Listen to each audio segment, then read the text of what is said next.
Seguimos en Buen Día y ya saben, esta sintonía no puede significar otra cosa que Mónica Bóveda y su show de la palabra están aquí, ya, con nosotros. Muy buenos días, Mónica, ¿cómo estamos? Muy buenos días, Sheila. Aquí estoy, que me ha costado llegar, que había hoy mucho tráfico y he tenido que ir esquivando para llegar aquí a la hora, en punto.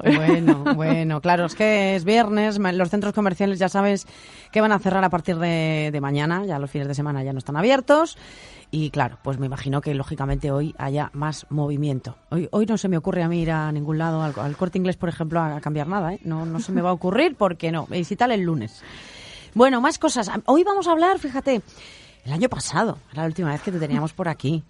Que por cierto, ¿qué tal todo? ¿Qué tal el 2021? ¿Cómo ha empezado? Pues ha empezado muy bien, con buenas propuestas que me han aprobado. Voy a empezar a formar a personal de la administración del Gobierno de Cantabria. Tengo también algunas propuestas para dar el show de la palabra a personas que están en búsqueda activa de empleo, y sigo con mis niños, con mis jóvenes y con los profesores los lunes. Y en Navidades, pues bueno, he intentado desconectar de mi pasión de la oratoria y bueno, he estado practicando mi otra pasión, que es la de cocinar. Ah, mira.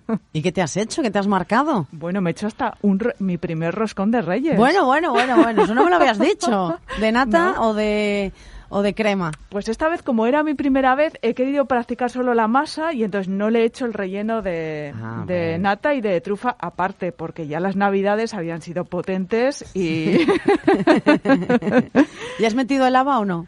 No metí el haba, pero bueno, al año que viene ya sigo con el proceso. Mi primer objetivo era hacer bien la masa y más o menos lo he conseguido. Bueno, más o menos. Bueno, bien. Los retos tienen que seguir ahí entre nosotros en nuestras vidas y la verdad que bueno, pues al final hay que tener también ilusiones de ese tipo, ¿no? Sí. Más cosas, porque hoy vamos a hablar, claro, es que hace tanto tiempo que no te tengo por aquí que me voy ya a ver y esto y lo otro y lo demás allá. No, voy a sentarme. Y hoy, porque es importante el tema que vamos a hablar hoy, que son los padres de la oratoria. Son los, digamos, pioneros en el arte de contar historias y de ser persuasivo y de convencer y de articular todos esos argumentos. En fin, los padres de la oratoria que pasan además por el mundo clásico. Eso es, Sheila, tú lo has dicho, pensamos que ahora se está innovando con esas clases de oratoria que no existen, pero es que la oratoria es muy antigua, es que ya existía hace millones de años y hay unos padres que para mí son unos referentes, y hoy vengo a hablarte de qué 3 referentes me baso yo para construir la metodología del show de la palabra, ¿no? Y esos referentes vienen pues hace millones de años. Te voy a hablar hoy de 3. Te voy a hablar de Protágoras, ¿vale? Uh-huh. Que es un filósofo que nació en el año 485 antes de Cristo. Te voy a hablar también de Aristóteles, del año 384 antes de Cristo, y te voy a hablar también de un paisano mío, nada más y nada menos que de Quintiliano, que nació en Calahorra, en La Rioja. El Quinti, ¿no? Le llamaban. Quinti. Okay, Quinti. En los bares de Calahorra, en los bares de Pincho y de tapas, le llamaban Quinti. Me gusta el mote. Así que hoy, bueno, vamos a hablar un poco de esas 3 figuras, qué es lo que me gusta de esas 3 figuras y qué es lo que he cogido y que he aplicado a la metodología, y si nos da tiempo también iremos poniendo escenas de películas, porque este año te digo que en mis clases voy a meter mucha interpretación de diálogos de películas, de discursos buenos, uh-huh, para que los alumnos vayan interiorizando los recursos y que vivan las palabras de grandes oradores. Uh-huh. Bueno. Así que vamos a mezclar esas 2 cosas. Vale, antes de pasar a escuchar cada uno de los ejemplos que nos traes hoy, que además nos van a servir muy bien también para identificar. Nada, es un matiz, y que además Carmen Castillo siempre me dice, hay que ser riguroso, hay que tener tal. Bueno, antes has mencionado miles serán, en todo caso. Ay, sí, perdóname, Sheila. Gracias por los corregirme. Los que nos están oyendo, para que no piensen. El otro día yo hablé en este programa de que no sabía lo que era una rodea. Y mira, aprendí, porque somos personas que tenemos que aprender, que no lo sabemos todo. Y es una maravilla poder seguir aprendiendo. Bueno, pues me llamó un oyente, que se lo agradezco agradezco mogollón, porque dijo, que se dice rodea de toda la vida. Bueno, pues yo te lo agradezco. Un saludo que seguramente nos esté escuchando. Yo te lo agradezco a ti, porque yo siempre digo a mis alumnos que no hay comunicador perfecto y de hecho de los errores aprendemos. Así que muchas gracias porque... Que ha sido un lapsus, hombre, que nos pasa a todos. A mí la primera, ¿eh? Sí, nos pasa a todos. Esto no se me va a olvidar. Bueno, vamos, si te parece, a escuchar el primer ejemplo o no, Mónica. Dime. Bueno, antes de escuchar el primer ejemplo, me gustaría hacer un homenaje a este padre de la oratoria que es Protágoras de Abdera. Abdera era pues una localidad, ¿no?, de la antigua Grecia. Abdera pues nació en el año 485 antes de Cristo, vivió en Atenas y emigró a Sicilia. Él era filósofo, era también campesino y era amigo de Pericles. Me gustaría destacar una frase de Protágoras, que es la siguiente. Una frase que ha pasado a la historia es: el hombre es la medida de todas las cosas. Él, a partir de esta afirmación, ¿no?, que con lo que quiere decir con esta afirmación es que no hay una verdad absoluta, es decir, que nosotros damos nuestra opinión en base a unos intereses particulares y a un criterio individual. Él lo que hizo a partir de esta afirmación, fíjate lo que te voy a contar ahora, es que creó la estructura, es decir, fue el creador de la metodología del debate. Es decir, hoy en día hay concursos de debate en universidades y en colegios, y la estructura que se sigue en esos debates la creó Protágoras. Ya me gustaría a mí, a los plenos a los que acudo habitualmente, existieran estas técnicas o estas, por lo menos, conocimientos de en fin, expertos oradores como es el caso del que nos estás hablando, ¿no? Que dices que en todo esto, al final, ha calado en nuestra sociedad, que se sigue haciendo concursos en base a estas, digamos, a esas pautas que nos impuso. Pues ya, ojalá que en los plenos y en los respectivos políticos exista también ese Date cuenta que es que en aquellos años la oratoria era algo muy importante, porque es que era una de las únicas, había más vías, pero era la vía más potencial para comunicarse, para vender, era la palabra, porque no había revistas, no había radio, no había televisión. Entonces, como no desarrollases las habilidades de hablar en público, estabas perdido. Entonces, él lo que creó para sus alumnos fue esta metodología y se basó en crear, es decir, que los alumnos tuviesen que defender una idea, un discurso, que tuviesen que hacer un discurso a favor, que otro alumno hiciese un discurso en contra y que a partir de ahí se estableciesen rondas por turnos donde uno y otro iba lanzando argumentos o contraargumentos. Entonces, él fue el padre de esta metodología que hoy, año 2021, seguimos utilizando. Entonces, muchas veces pensamos que estamos innovando y es que yo creo que no hay no hay varitas no hay nada inventado. Oye, un ya. día te vas a venir conmigo, en serio, te lo digo de verdad, te vas a venir un día conmigo a algún pleno y vamos a hacer un análisis. Sí. Vas a alucinar. Pues sí, pues mira, vamos a hacer un análisis. Mira, yo te traigo hoy un ejemplo. Ya te he dicho que este año me voy a basar en filósofos y en películas, y te he traído una escena de una película que es ya un poco antigua, es del año 1957, que sale Charles Chaplin como actor principal. La película se titula Un rey en Nueva York, y te quiero poner una escena de un niño de 10 años haciendo un discurso. Wow. Para que lo escuches. Vamos allá. Y aquí tenemos un verdadero fenómeno infantil, un sorprendente niño de 10 años.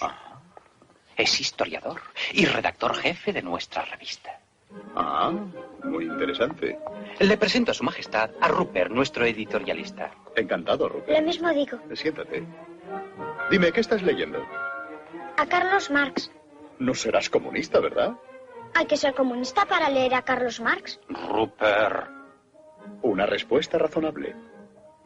Si no eres comunista, ¿qué eres entonces? Nada. ¿Nada? Cualquier forma de gobierno me fastidia. Pero alguien debe de gobernar. No me gusta la palabra gobernar. Bueno, si no te gusta la palabra gobernar, digamos mandar. El mando en el gobierno significa poder político, y el poder político es la forma más directa de oprimir al pueblo. ¿Qué dice usted que escribe en la revista? El comentario sobre la actualidad. Perdone, Su Majestad. Pero, mi querido amiguito, la política es necesaria. La política es un montón de reglas impuestas al pueblo. En este país las reglas no se imponen, son el deseo de los ciudadanos libres. Viaje un poco y verá la libertad que tienen.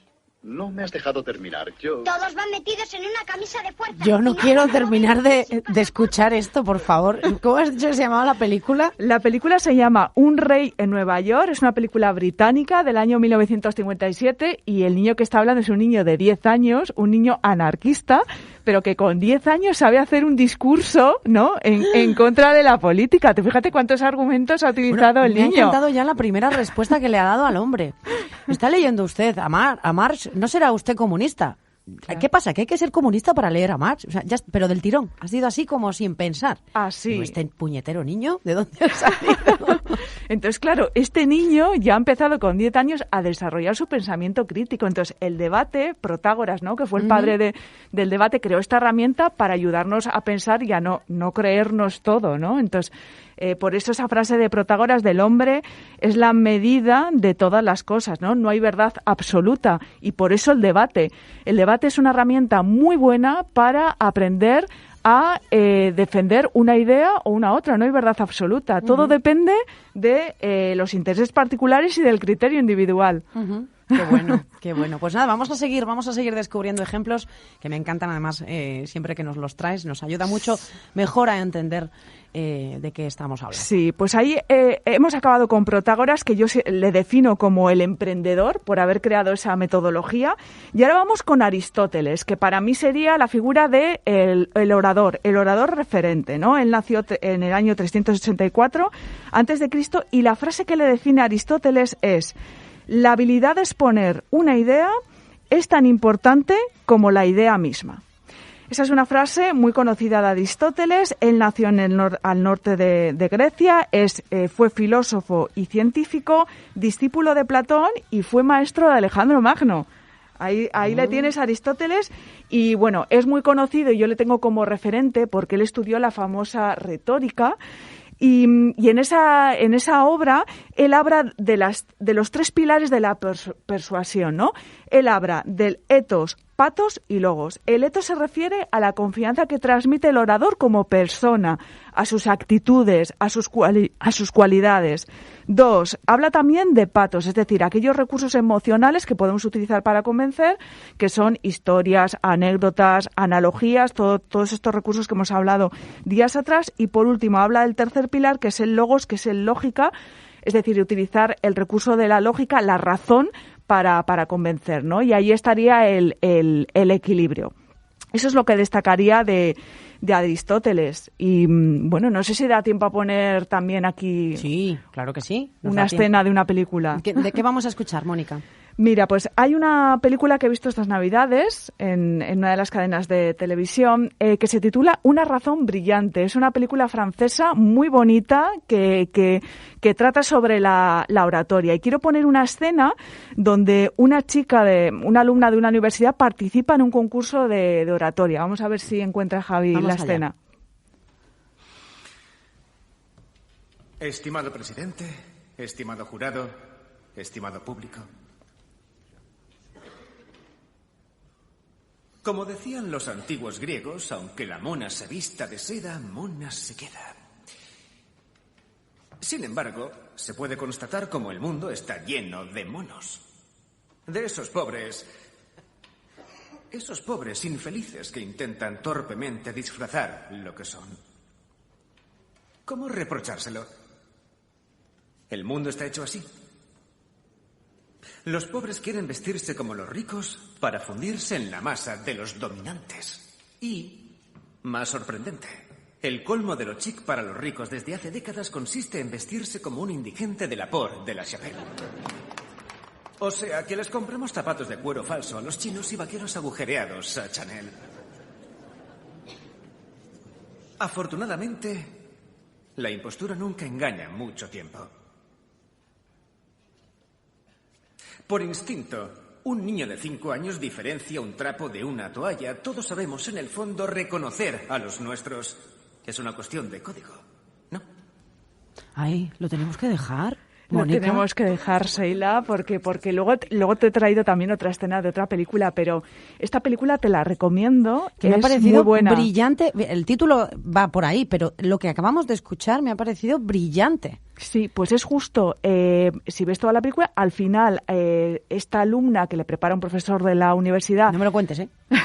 No te hago un spoiler. Vale. Pero te quiero resaltar una cosa. Justo la intervención de este chico, que es el otro alumno que participa, está defendiendo, es decir, ellos están en un debate. Y el tema del debate es, ¿hace el hábito al monje? ¿No? Es la técnica que diseñó Protágoras. Entonces, la afirmación es, ¿hace el hábito al monje? Primero hay dos participantes. Entonces, comienza este chico que le toca defender, es decir, tiene que defender a favor que el hábito no hace al monje. Y luego ya entraría la otra chica haciendo el discurso en contra, ¿no? Pero lo que quiero destacar de este chico es que él utiliza pues técnicas que ya escribió Aristóteles en su libro de retórica, ¿no? Utiliza el recurso emocional, ha metido humor, ¿no? Contando ese chiste, ¿no? De que a los ricos les gusta vestirse de pobres y al revés a los pobres de ricos, que compramos, ¿no? a China el dobles de las marcas más caras y a Chanel los pantalones rotos. Es que es eso, ¿eh? Y luego utiliza recursos lógicos, es decir, luego habla de la razón y explica, ¿no? Cómo un niño de 5 años diferencia lo que es un trapo, ¿no? Entonces, bueno, que él combina recurso lógico, recurso emocional y luego una cosa que me gustaría destacar del ponente es el control que tiene de las pausas y de los silencios antes de indicar esa afirmación o ese recurso emocional o ese recurso lógico. Qué maravilla. Bueno, pues una razón brillante. Una razón brillante, sí, la podéis buscar, yo creo que en Internet también está, porque esta mañana al buscar la escena, yo creo que en YouTube la tenéis entera, no sé si dentro del club de alquiler que tiene YouTube, y si no, bueno, podríais encontrar esta escena también en concreto, pero ahí está la huella de Aristóteles, bueno, que la ha dejado, ¿no? en esta película. Ya le preguntaré a Pelayo si ha visto la peli también para hablar y recomendársela. En todo caso, seguimos a por el tercer ejemplo que vamos a traer hoy aquí. ¿Que va de qué, Mónica? Bueno, pues antes de meter el tercer ejemplo, voy a destacar la última figura de hoy, una figura muy referente para mí, que es Quintiliano, nuestro amigo Quinti. Que nació en Calahorra en el 35 a.C. y luego se fue a Roma. Y allí estudió Derecho, él fue filósofo y abogado.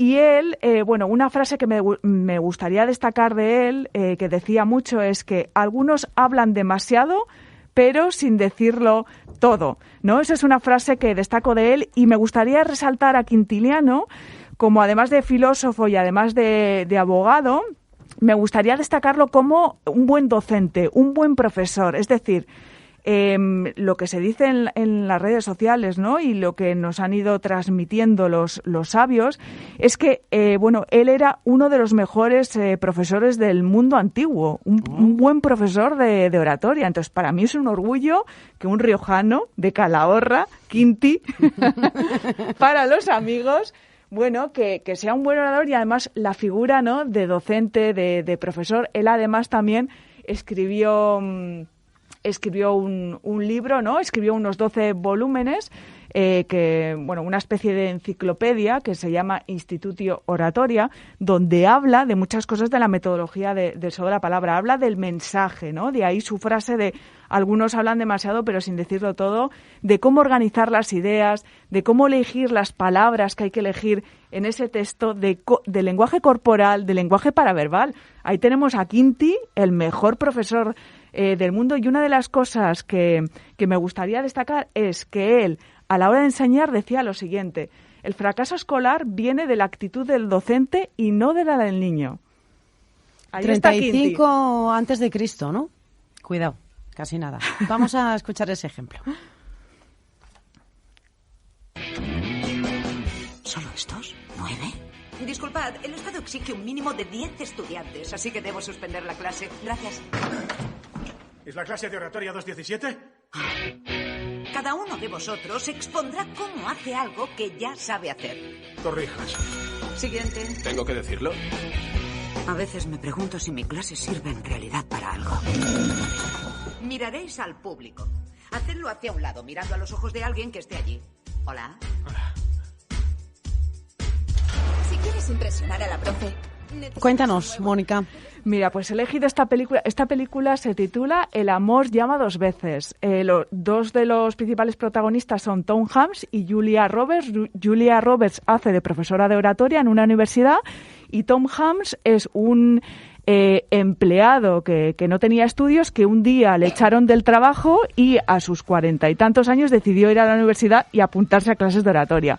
Entonces, he puesto esta escena porque ahí se ve la actitud del profesor. Es decir, Julia Roberts no le gustaba enseñar a hablar en público, hacía la clase de oratoria, pues bueno, por papeleo, y de hecho el primer día de clase ella entró y como no había los alumnos suficientes se quería marchar hasta que entró Tom Hanks en la clase, ¿no? Y dijo, aquí estoy, ya, ¿no? Podemos comenzar con estas clases. Entonces, desde aquí, pues bueno, quiero hacer ese referente. Quintiliano lo que decía es que al final la culpa del fracaso del niño, es decir, no es de la actitud del niño, sino que viene en parte del docente, y yo estoy de acuerdo en eso, ¿no? Muchas veces yo creo que el docente tiene un papel muy importante y es el que tiene la obligación de inspirar y de intentar involucrar al niño en esa asignatura, el docente y luego los padres en la educación de sus hijos, ¿no?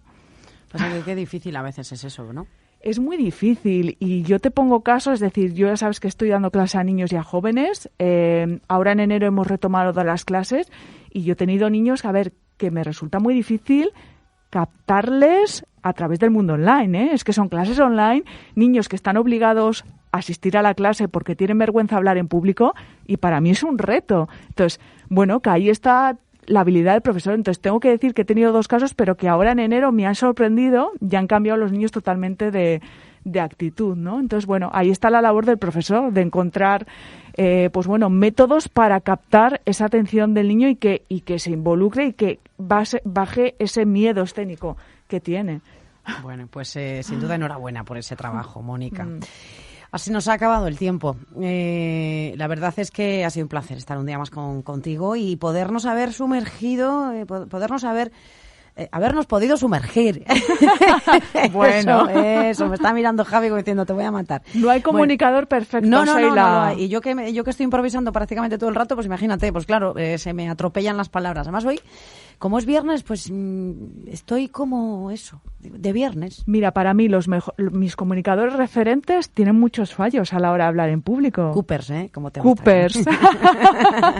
Pero me llega el mensaje. Él habla muy deprisa. Me llega el mensaje y eso es lo importante, Sheila. Bueno, yo no hablo tan deprisa, por lo menos lo voy a intentar y es lo que me quedan 2 minutos para despedirte y dar el tiempo y despedirme de los oyentes. Pero que ha sido un placer, Mónica, estar un día más contigo. Te deseo feliz semana, que el mundo de la oratoria nos siga acompañando y dando tanta energía y el viernes que viene estamos de nuevo a la vuelta, ¿vale? Muy bien, Cuídate. Sheila, gracias. Bueno, y nosotros...